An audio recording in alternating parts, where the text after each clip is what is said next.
大家好，欢迎来到风火轮技术团队。youyeetoo X1是一款由深圳风火轮科技推出的 X86架构单板电脑，可运行全功能版的 Windows 和 Linux， 具备低成本高性能的特点。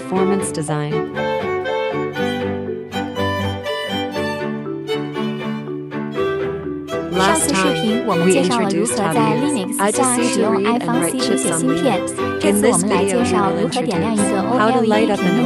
我们采用的 OLED 屏幕驱动芯片为 SSD1306。我们在网上搜索，可以很容易地找到其他人编写的代码，下载源码到本地编译执行，提升 No Old Attached to Dev I2C 3。怎么回事呢？不要着急，这是权限不足导致的。使用 sudo 提权，再次执行，可以看到屏幕已经点亮了。为了避免每次都输入 sudo 的麻烦，可以将 dev I2C 3的读写权限修改为777，让我们编写一个简单的脚本来显示文字吧。I2C 3 to 777.